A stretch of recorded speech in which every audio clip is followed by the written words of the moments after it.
es que también me puse a chusmear, creo que se necesitan como algunos plugins o algunas aplicaciones adentro de tu navegador para hacerlo. No lo hace directamente el Meet. Así que, tarea para mí, investigar cómo hacerlo.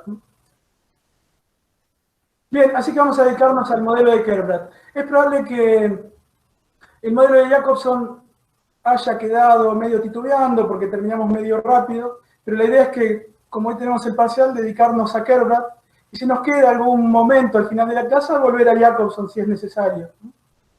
Creo que igual lo vimos bastante exhaustivamente y también lo han hecho en los prácticos, pero cuando tratamos la función poética, que es la más compleja, fuimos como medio rápido e incluso terminamos después de horas, así que no todos pudieron ver esa parte de la charla. De todos modos está grabada. Pero bueno, para aprovechar el tiempo propondría arrancar con Kerbrat y si nos queda algún momento al final de la clase, volver a Jacobson y las dudas que pueden haber quedado, ¿sí?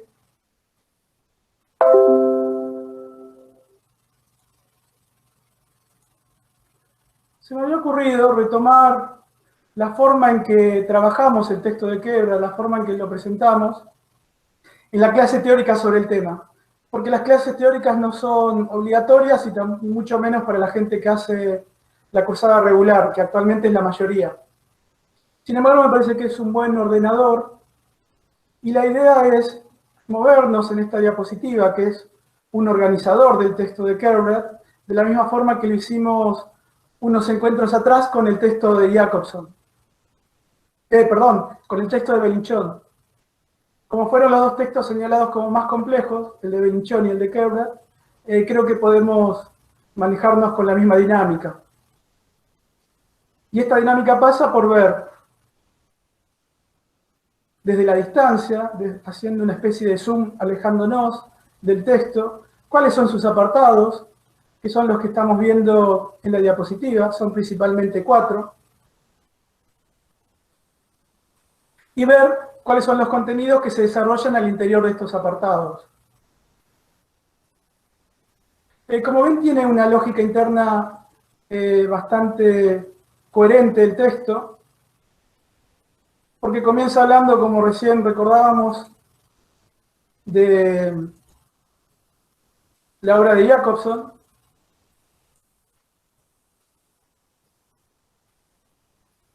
haciendo una pequeña introducción, señalando los problemas que tiene el esquema de Jacobson, para finalmente pasar a un punto en particular, hablando de este esquema, que son las críticas que se le han formulado. En función de esas críticas, siguiendo con la lógica interna del texto, propone reformularlo, aunque si uno le presta atención al resultado de este procedimiento argumentativo que sigue la autora, más que una reformulación del esquema de Jacobson, a pesar de que se llame así, este apartado, es la creación de un esquema nuevo, de un modelo nuevo. Si bien ella habla de una suerte de reformulación, de reconfiguración, de remodelación del esquema precedente, lo que hace es crear un esquema nuevo. Casi no podemos reconocer el esquema de Jacobson, inspirado en el de Shannon, en el modelo teórico de Kerbrat. Y finalmente, y esto también es bastante lógico y coherente con lo que venimos diciendo acerca de la macroestructura del texto, así como formula críticas o repasa las críticas que se han hecho al esquema de Jacobson, termina haciendo críticas de su propia producción teórica. Esta producción teórica, en muchos lugares de la materia, la bibliografía, los prácticos, la tendemos a llamar modelo, porque para englobar todos los casos que trabajamos, Shannon, Buehler, Jacobson, Kerbrat, en términos amplios decimos que se trata de modelos teóricos, hay que decir que la autora no queda muy conforme con esta denominación. Termina diciendo, después de repasar estas autocríticas de las que vamos a hablar hacia el final de la clase, que ella entiende que lo que propone más que un modelo teórico es un esquema, por los problemas que encuentra al momento de revisarlo. Problemas como el que recién traía una compañera, que era este de decir que no se puede hablar de código y después hablar de codificación. Así que, si bien usamos medio indistintamente modelo y esquema, hay que decir que la autora prefiere hablar de esquema, tanto para referirse a la propuesta teórica de Jacobson, como ven en los títulos, como en el momento de hablar de su propia producción teórica.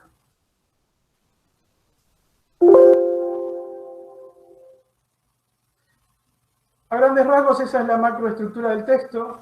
La idea es detenernos a ver en cada uno de los apartados que son los contenidos relevantes que trata, cuáles son los conceptos que desarrolla en cada caso para organizar un poco, no solo la lectura del texto, sino también para organizar un poco nuestra clase. Acerca del esquema de Jacobson. Pensemos que la obra, estamos hablando del primer apartado, ¿no? El punto 1.1. Que la autora produce este esquema que nosotros estamos trabajando hoy a mediados de los 80, a principios de los 80, a mediados de los 80. Por lo tanto, tenemos una distancia de 2 décadas desde que Jacobson publicó Lingüística y Poética, el texto que conocemos del autor.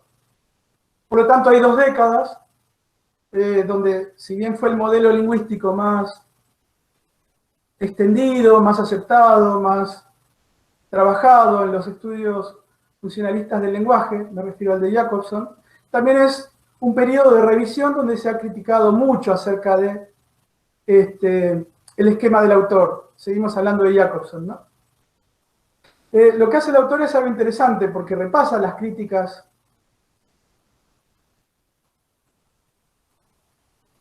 que se han producido en esas 2 décadas, que separa su producción teórica de la de Jacobson, pero a su vez critica esas críticas. No termina de estar convencida de los planteos que se han hecho al modelo de Jacobson, y por lo tanto va a decir algo así como, vamos a ordenarnos. No todo lo que se ha criticado de Jacobson es pertinente, y si hay algo con lo que nos debemos quedar son con algunos problemas específicos, que son los que van a desarrollar en el siguiente apartado, los problemas de la homogeneidad y la exterioridad del código. A mí me parece que principalmente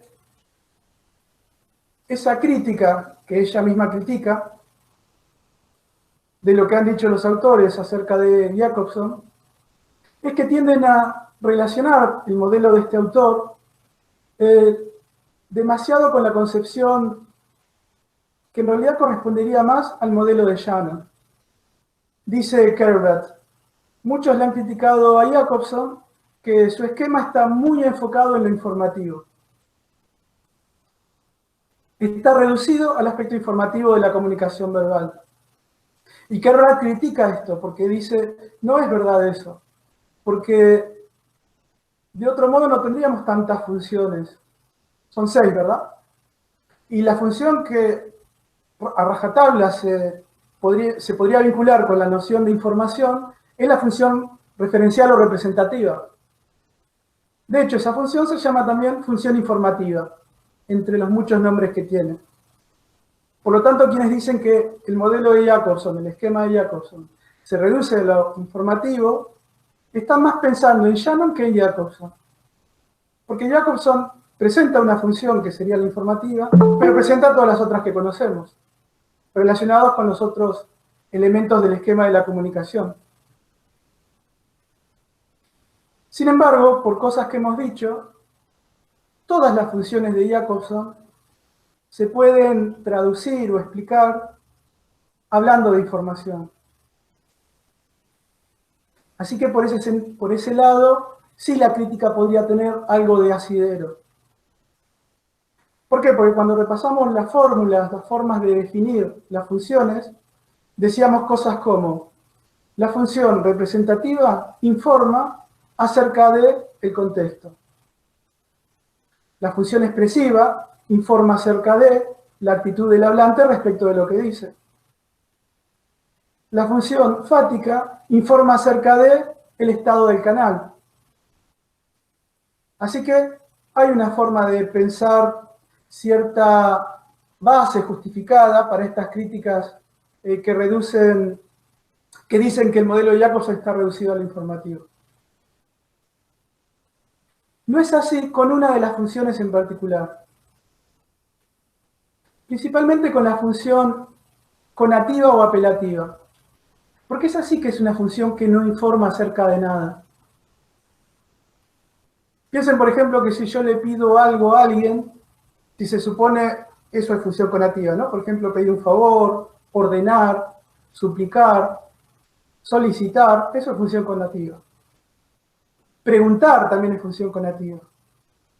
Si uno piensa en esos actos de habla, notará que no informan acerca de el hablante, que sería la aplicación de la formulita que traíamos de la clase pasada hace un momento. Es más, informan un poco más acerca de intenciones del oyente, del hablante, no del oyente, quiero decir, ¿verdad?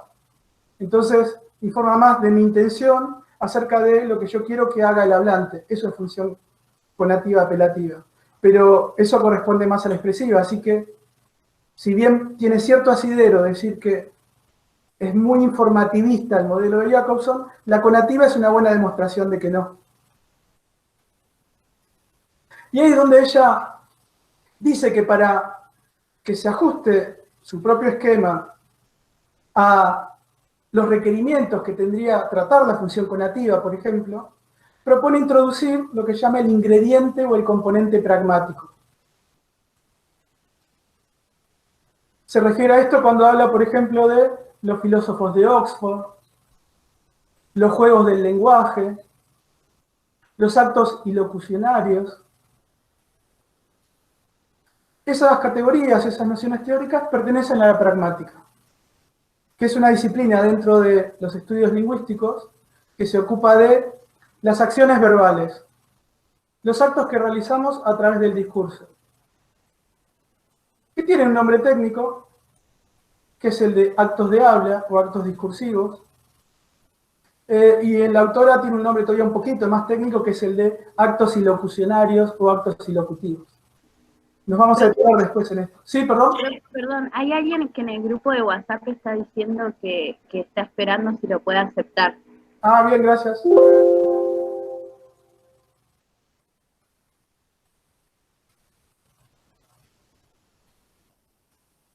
Gracias.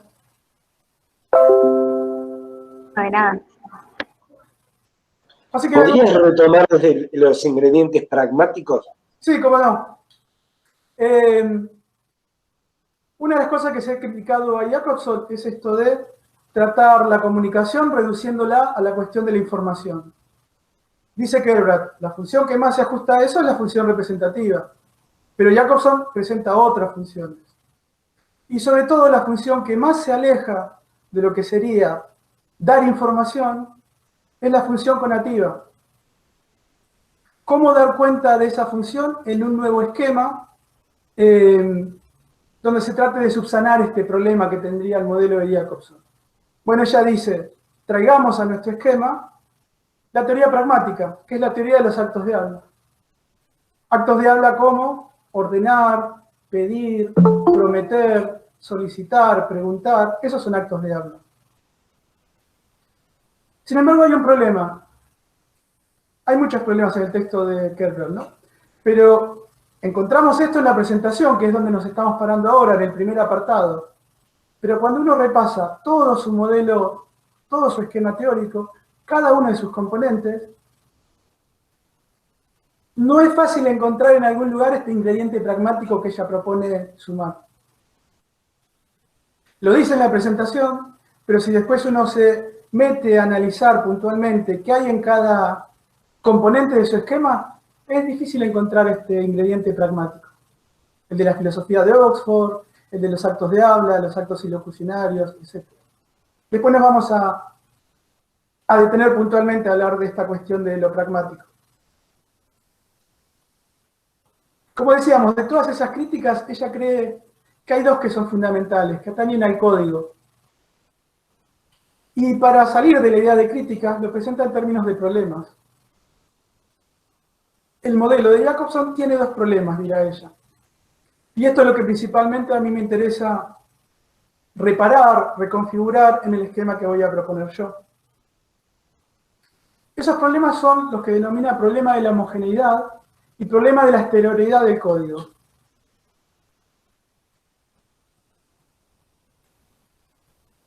Con respecto a la homogeneidad,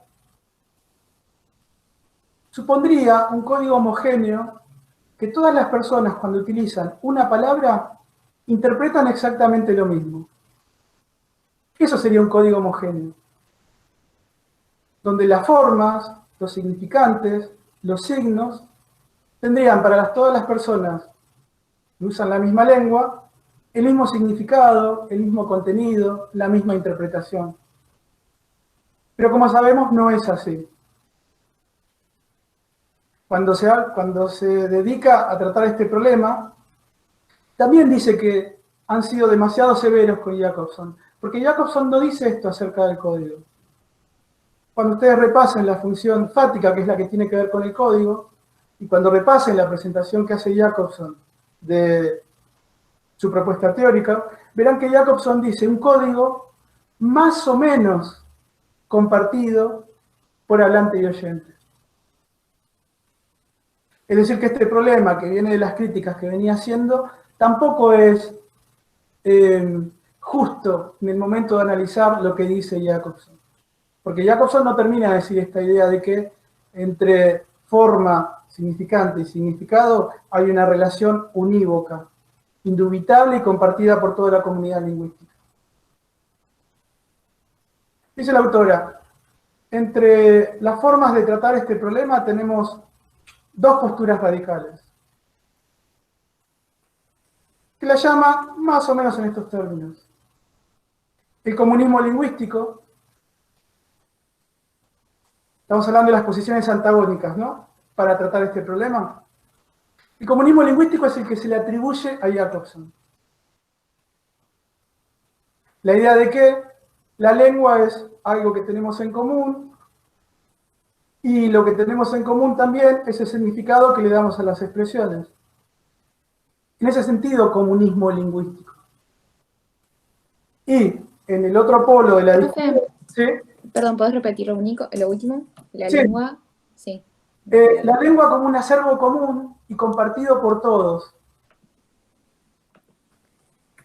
No es una cuestión de azar que la autora lo llame comunismo lingüístico, porque una de las formas en que va a analizar este problema es a partir de los sesgos ideológicos con que se trató el modelo de Jacobson. Incluso piensen en Jacobson, ¿no?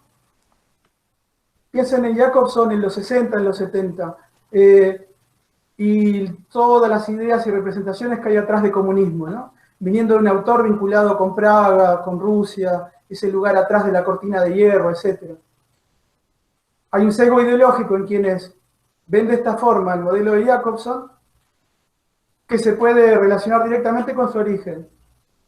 Digo, su origen, el Círculo Lingüístico de Praga, Rusia, etc.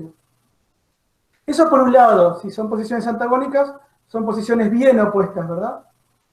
La otra sería la que la autora llama solipsismo, y más puntualmente en algunos lugares lo llama solipsismo radical, que sería la postura de quienes se encuentran en el lado opuesto de esta grieta o discusión, quienes dicen, no es posible pensar en algo común, como supuestamente sería la lengua, porque cada sujeto tiene en su cabeza una lengua en particular. A cualquier expresión dicha frente a 20 personas, vamos a encontrar 20 significados diferentes. Pone como ejemplo de solipsismo radical la autora el caso de Humpty Dumpty, ese personaje que dice, las cosas significan lo que yo quiero, o lo que a mí me parece. Así que por el lado del comunismo tendríamos la posibilidad de pensar una lengua común a todos, todos tenemos los mismos significados para las mismas expresiones. Y por el otro lado, el lado contrario, de quienes discutirían con Jacobson y su aparente comunismo lingüístico, quienes dicen no, cada sujeto le da a cada expresión un significado particular y diferente a los demás. Entre esas posiciones antagónicas, que serían polos opuestos, la autora sugiere la posibilidad de pensar en un punto intermedio. Y lo hace a través de este concepto, el de intercomprensión parcial. No es del todo cierto que la lengua sea algo común a todos, pero mucho menos cierto es que cada uno tenga una lengua particular. Mejor que ver o movernos en los polos, parémonos en un punto intermedio. Lo que sucede cuando interactúan dos personas a través de su lengua es este fenómeno de intercomprensión parcial. Hay algún punto donde sí, hay ciertas equivalencias en los significados, en las interpretaciones, pero también hay un punto donde entra a jugar la subjetividad. Y esto es un fenómeno gradual. Entre algunos sujetos va a haber una intercomprensión más parcial que en otros. Con algunas personas nos vamos a entender mejor que con otros.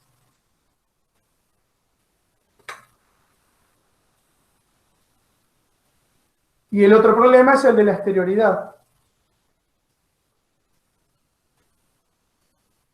¿Qué es esto de la exterioridad? Tiene que ver con la forma en que generalmente se representa el código en los modelos y los esquemas tradicionales de la comunicación, incluso en Jacobson. Se presenta como algo que está suspendido en el aire, diferenciable de los sujetos que intervienen en la comunicación, y a eso se refiere la noción de exterioridad, algo exterior respecto de los sujetos, como un objeto que está ahí suspendido en el ambiente. Dice la autora, no existe algo, una entidad en el aire que pueda ser pensada en esos términos. En realidad, la lengua está en la mente, está en la cabeza de los sujetos. Acá sí cierra más algo que consultaba una compañera al principio, que decía esto de qué es la fuente y el destino, y proponía la idea de es la mente, es el cerebro de los sujetos. Bueno, en el caso de Shannon no funcionaba tanto, pero sí funciona en el caso de Kerber. En vez de pensar en algo suspendido y exterior como código, ella piensa en un código o códigos interiorizados en la mente de los sujetos. Acá sí hay una cuestión de llevar al plano mental el código, o para ser más fiel a su propuesta, los códigos o idiolectos. Y esto no es algo que se le ocurrió a ella, esto viene de Chomsky, que le da un nombre técnico y específico a este conocimiento, a estas posibilidades o aptitudes lingüísticas de los sujetos, que es el de competencia lingüística. Es un concepto muy fuerte en la obra de Chomsky, y como sabemos es un concepto muy fuerte en el modelo teórico de Kerber, al punto que buena parte de todo su esquema está referido en términos de competencia. Si uno sigue la línea argumental del texto, va a ver que, exceptuando el último componente, ¿se acuerdan la esquemita, no? Ahora lo vamos a ver. El último componente es el de los modelos de producción e interpretación. Exceptuando ese último componente, todo lo demás son competencias. Profe, Sí, perdón, entonces todas las competencias formarían parte de un idiolecto. sí y no. Porque pasa lo siguiente. Pensaba charlar de eso después, pero vamos a hacerlo ahora ya que surge como pregunta. La noción de competencia viene claramente de la psicolingüística, de Chomsky. Y la noción de idiolecto viene de otro campo sumamente diferente a la psicolingüística, que es la sociolingüística. Y propone, en la entrada, por lo que decíamos hace un rato, hablar de idiolectos. Pero si uno se mete ya de lleno a ver qué hay en cada componente del esquema de Kerber, se deja de hablar de idiolectos. Se queda con la noción de competencia lingüística. ¿Se entiende la idea, no? Vienen de campos distintos, competencia e idiolecto, uno de la psicolingüística y otro de la sociolingüística, Se plantea idiolecto al principio como posible solución, pero en el momento de desarrollar el esquema se deja de hablar de idiolecto, se habla de competencia. Y llega al punto de darle tanta más importancia a la noción de competencia que, como decía recién, la mayoría de los componentes, todos menos el último de su esquema, se refieren en términos de competencia. Competencias lingüísticas y competencias no lingüísticas. Profe, una pregunta. Sí. Entonces, ¿las restricciones del universo del discurso serían también competencias?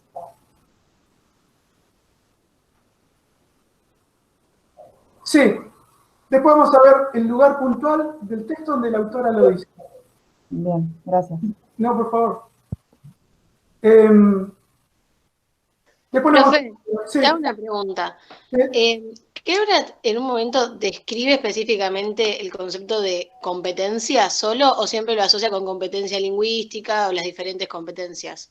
Acá traje a propósito 3 definiciones que encontré en el texto de competencia. Son los conocimientos que tiene el sujeto acerca de su lengua. Eso es lo que más cerraría con la definición clásica de Chomsky. El conocimiento que el sujeto tiene acerca de su lengua. Una de las definiciones que da. Otra definición que da, porque se ocupa de algo que vamos a charlar en un segundo, que es las diferencias entre lo que es la competencia cuando uno produce un mensaje y cuando lo interpreta. A eso lo llama suma de posibilidades lingüísticas, otra definición de competencia que encontramos en su texto, pero que ya se aparta de la noción chomskiana. Y finalmente, aptitudes lingüísticas. Yo encontré estas 3 definiciones en la obra de Kerber, pero la que más se ajusta a Chomsky es la de conocimiento de la lengua. Posibilidades y actitudes son adaptaciones que hace la autora. Y esto tiene una razón de ser, porque piensen que Chomsky es un autor fuertemente formalista en términos de paradigma, mientras que Kerber es una autora fuertemente funcionalista en términos de paradigma. Entonces no podemos traer un concepto del formalismo y aplicarlo con su impronta formalista en un esquema funcionalista. Así que se ve como obligada a hacer ciertos ajustes. A pesar de que reconoce que este término no le pertenece, en el momento de utilizarlo para desarrollar su esquema, dice la autora que tenemos que incorporar los aspectos que hacen a la interacción. Y ahí es donde habla de posibilidades y actitudes lingüísticas.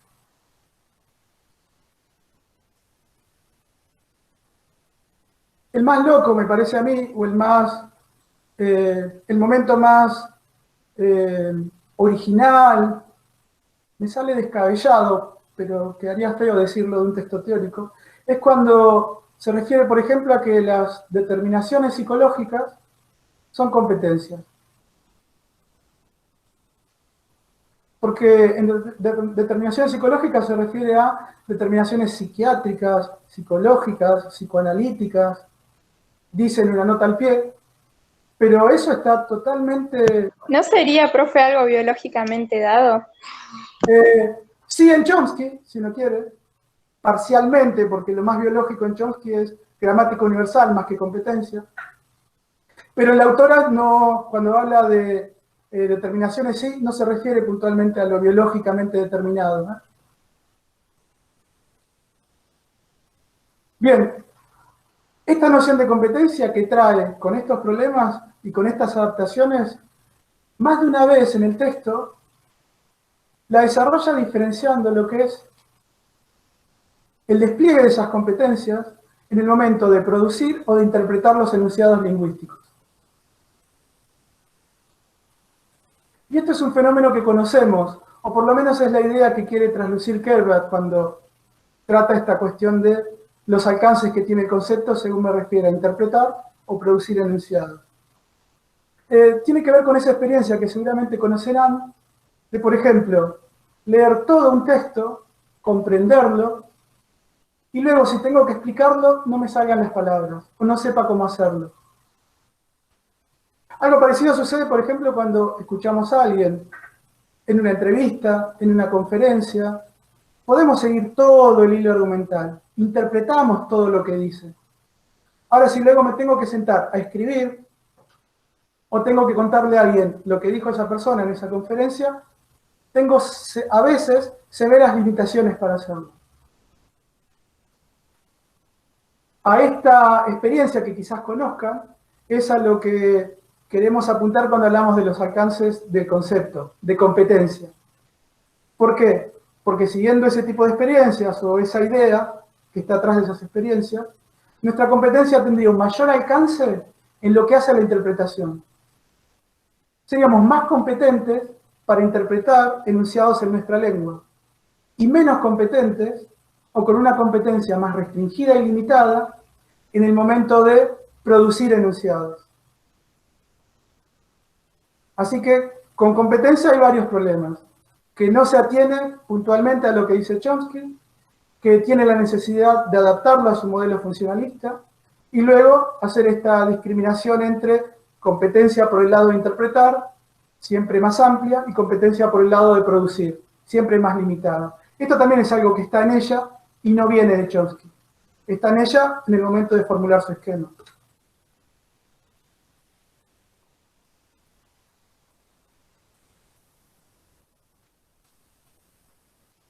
Me quiero rectificar en algo que recién apareció y me dejó pensando. Una compañera preguntó si las restricciones en el universo del discurso son competencias. Y yo dije que sí. Y no es verdad, no son competencias. Las restricciones en el universo del discurso. El nombre que le da la autora, o en el momento de englobar estas restricciones en un conjunto que abarque estas restricciones, más algunas competencias, es el de filtros. En algún momento va a decir lo siguiente. Está bien, ya definimos competencias. ¿El de quién, perdón? ¿Cómo? ¿El de quién, perdón? No entiendo la pregunta. ¿El de quién? Filtro. Ah, la palabrita filtro, porque no es apropiado lo que dije hace un rato, esta idea de que las restricciones son competencias, no es así. Las restricciones son filtros. Son cotos o límites que se pondrían en el momento de comunicarnos al despliegue de las competencias. Si las competencias son mis posibilidades lingüísticas, mis conocimientos, mis actitudes, las restricciones en el universo del discurso son algo, una serie de cosas, ahora vamos a ver cuáles, que limitan el uso de las competencias. Entonces yo puedo ser un sujeto muy competente en un tema. Puedo conocer muchas palabras relacionadas con un deporte, por ejemplo.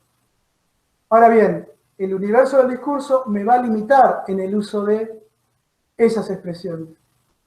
Así que las competencias no se despliegan libremente, sino que vienen acotadas, limitadas, justamente por restricciones, por filtros, como estos que ella sintetizan la noción de restricciones en el universo del discurso. Así que me rectifico en lo que dije hace un ratito. Básicamente ella, creo que en 3 lugares del texto, se refiere a 2 conjuntos de restricciones. Y esto es muy importante y al mismo tiempo interesante para tratar varios aspectos del texto de Kerber. Entre las restricciones en el universo del discurso incluye las condiciones concretas de la situación comunicativa. ¿A qué les suena esto? ¿Saben a qué nos debería sonar? A lo que tradicionalmente los modelos de la comunicación se refieren como contexto. Los modelos clásicos de la comunicación y la forma de sentido común de la vida cotidiana de entender la noción de contexto es justamente esta, las condiciones concretas donde se produce el intercambio. Por ejemplo, el lugar donde estoy, el momento en que estoy, las personas que estamos ahí, la relación que tenemos entre nosotros. Esas son las condiciones concretas de la situación y usualmente se presentan en términos de contexto en otros modelos teóricos. ¿Por qué sería una restricción en el universo del discurso? Bueno, pues pensemos en esta situación comunicativa que ahora nos reúne, este encuentro por Meet. el momento que estamos, que es el momento de la clase, el lugar donde estamos, que es este lugar del aula virtual, podríamos decir, la relación que tenemos entre nosotros al interior de la materia y en la institución o universidad, etc., son condiciones concretas de nuestra situación y limitan las cosas que podemos decir acá. Sobre todo cuando planteamos el tema de la clase. Vamos a hablar de Kerbrat. Bueno, veríamos mal que en un momento nos pongamos a hablar de juegos electrónicos o lo que se les ocurra. Así que las condiciones concretas de la situación comunicativa limitan lo que podemos decir. Son filtros de cómo podemos desplegar nuestras competencias como hablantes de una lengua. Ahora bien, eso es algo interesante e importante para tener en cuenta, porque después esto va a jugar un papel relevante cuando la autora formule las autocríticas respecto de su propio esquema. Pero al mismo tiempo nos tiene que hacer pensar en algo. Todo lo que vemos en el esquema de Kerbrat es de naturaleza mental. Todo lo que vemos en el modelo de Kerbrat es de naturaleza mental. Quizás ahí sí. Perdón, profe, ¿cómo no escuché la última parte? Venimos diciendo que estas limitaciones, este coto, este límite al despliegue de competencias, que significan las condiciones concretas de la situación, es lo que usualmente se suele pensar como contexto. Ahora, usualmente esa noción de contexto atañe a una cuestión más de tipo material. Por ejemplo, el lugar donde estamos y las personas que estamos ahí. Pero en el modelo de Kerbrat no hay nada material. En el modelo de Kerbrat cada uno de los componentes es de naturaleza mental. Entonces, si bien acá está metido lo que solemos entender por contexto, o sea, la situación comunicativa y las condiciones en que se realiza, tenemos que pensarlo en términos de una suerte de contexto mental.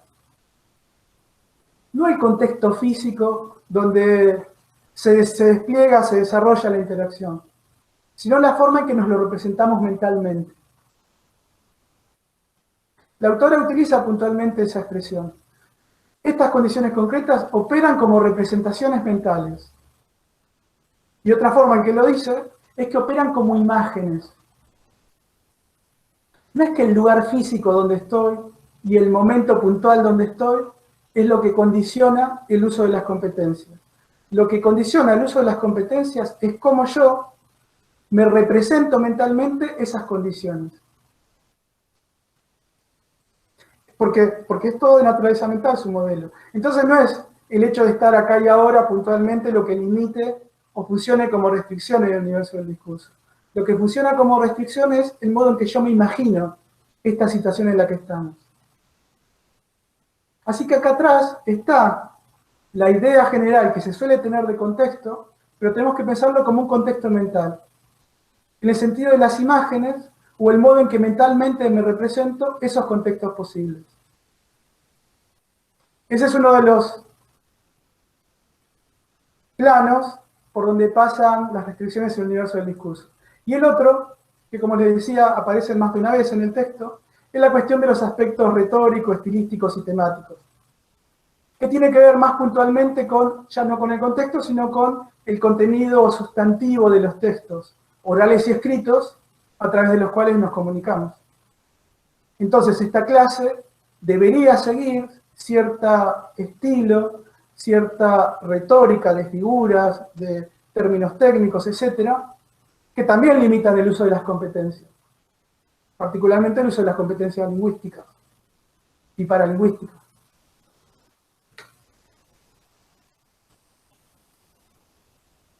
Este es otro lugar, otro de los componentes del esquema de Kerbrat, donde también vemos que se aparta radicalmente de la noción chomskiana de competencia. Porque Chomsky jamás pensaría en la idea de... o no le interesa. Profe, ¿Sí? alguien quiere ingresar al parecer a la clase. Hablando de condiciones concretas de la situación comunicativa, acá tenemos un ejemplo, ¿no?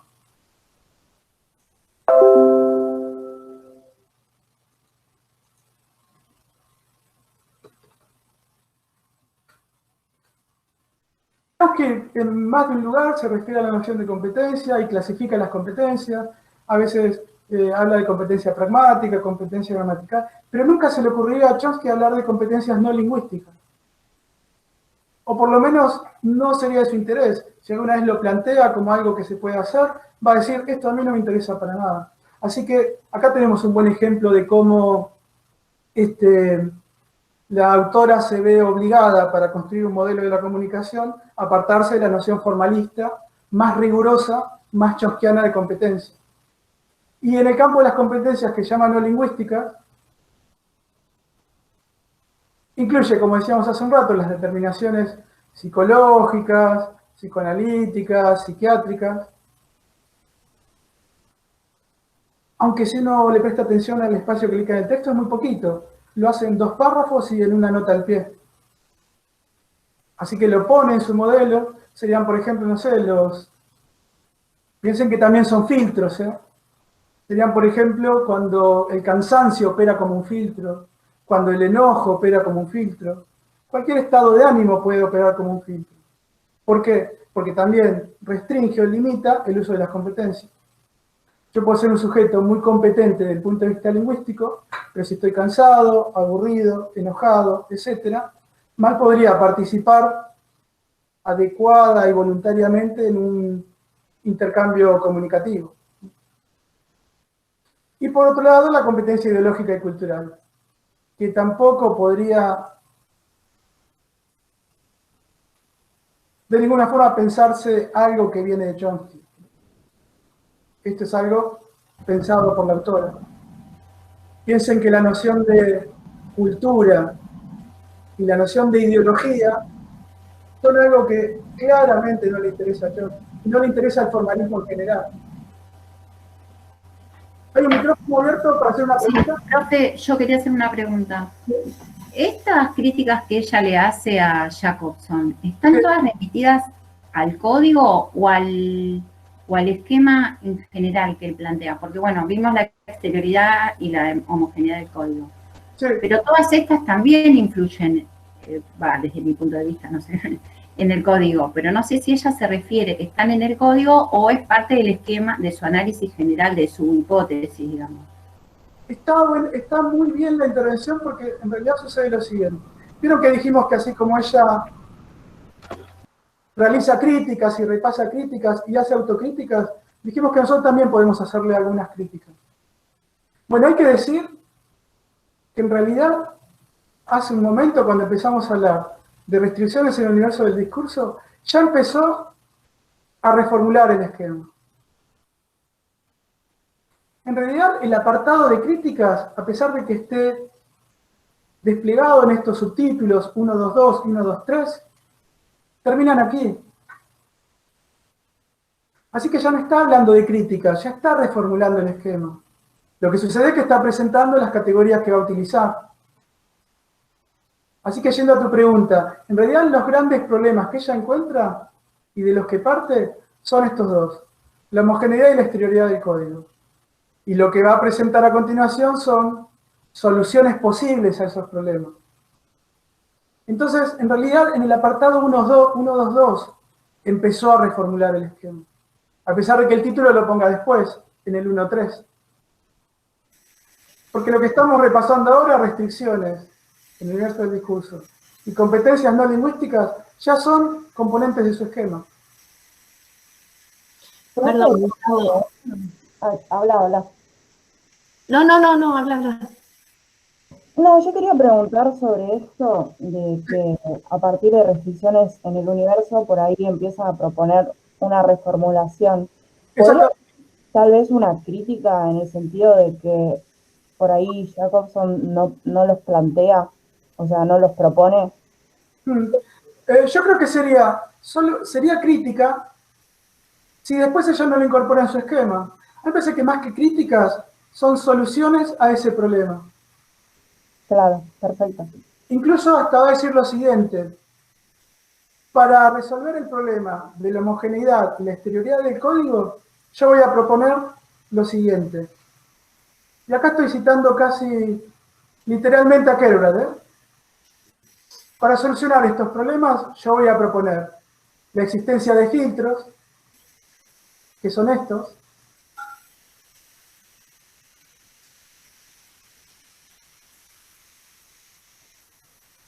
Y en otro lugar del texto sigo tratando de... Bueno, supongamos que acá dice filtro. Y en esta idea de citarla casi literalmente dice, o mejoras al esquema clásico de la comunicación. Así que parten de las críticas, y particularmente de los problemas, pero ya está reformulando el esquema y proponiendo su propio modelo teórico. Perdón, Gustavo. ¿Sí? Sí, porque ahí se me complicó, la pregunta que te iba a hacer ahora se me complicó un poquito más. Bien. Cuando Quebrad habla de competencia lingüística y competencia no lingüística, cuando habla de las lingüísticas, las pone dentro de lo que sería una solución al problema de del código. Sí.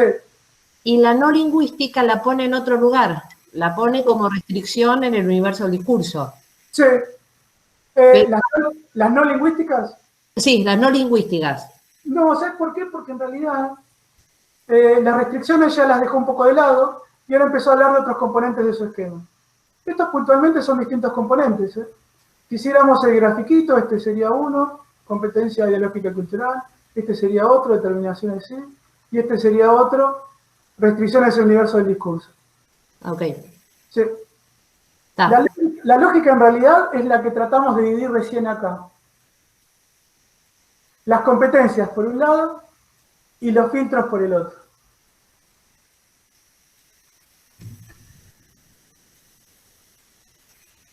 O sea, la competencia no lingüística es un filtro. Las competencias no lingüísticas son filtros. Y en otro lugar lo llama mejoras. De esa otra forma lo llama. Gracias. Y el último... el último capítulo, el último apartado, el último componente de su esquema es el de los modelos de producción e interpretación. Fíjense que en estos subtítulos tenemos los... Hicimos 3, acá interior 2, tenemos los 6 componentes de su esquema.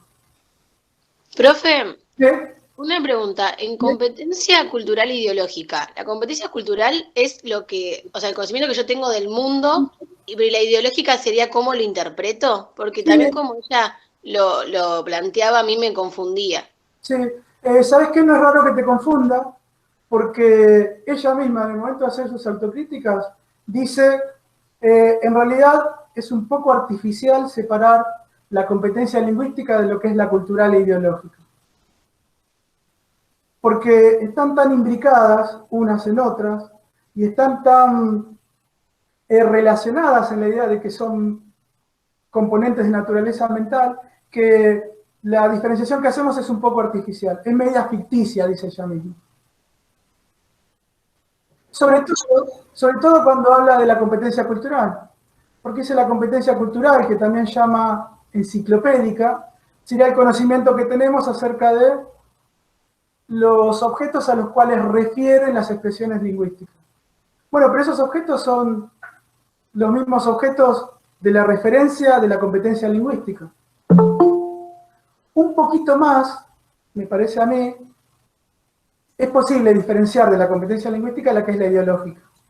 Porque acá ya no pasa tanto por algo cultural, sino por una cuestión más subjetiva en términos de valoración. Ella usa dos expresiones, evaluación y valoración, de, por ejemplo, las categorías referenciales del referente.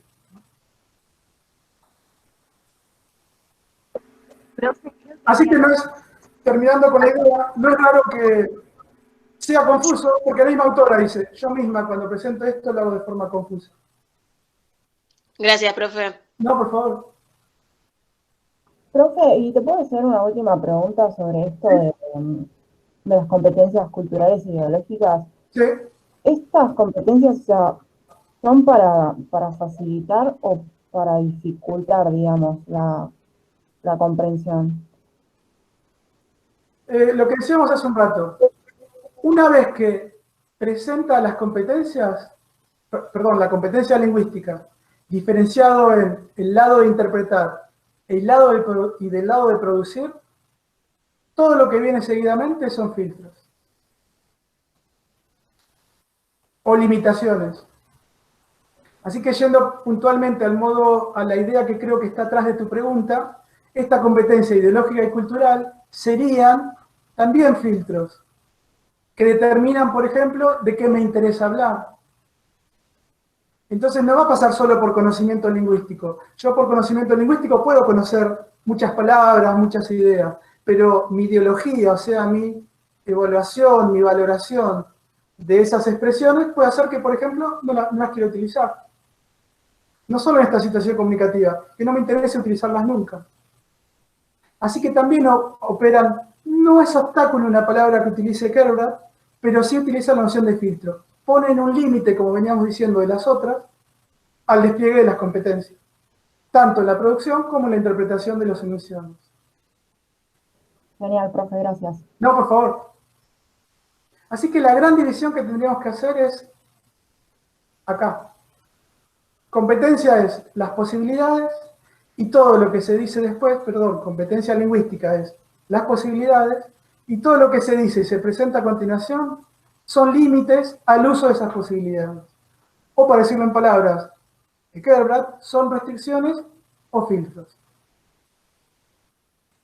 Finalmente, el último componente del esquema es el de las reglas universales de codificación y decodificación, que ella denomina modelos de producción e interpretación.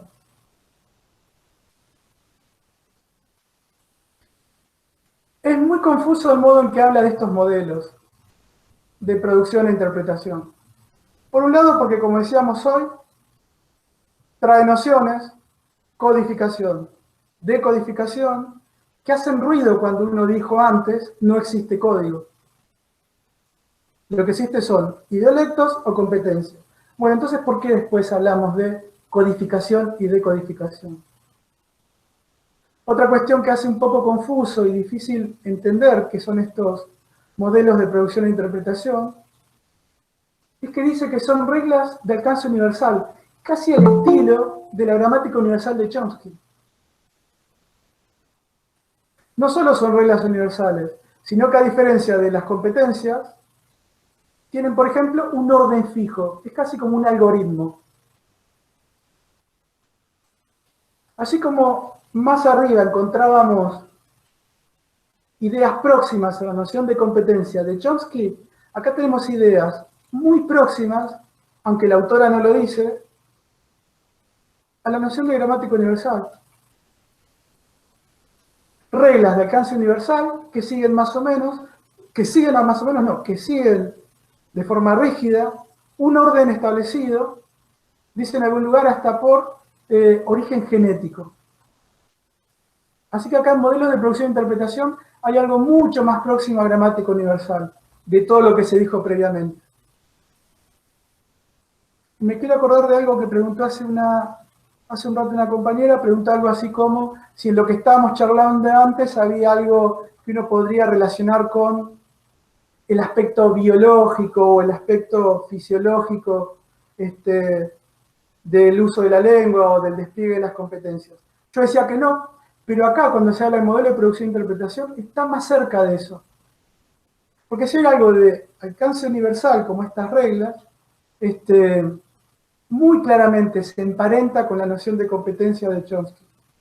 Y muy claramente se emparenta con la idea de que esa competencia es algo del orden de lo genético, biológico y fisiológico. Una suerte de módulo, lugar de la mente-cerebro que se ocupa de codificar y decodificar.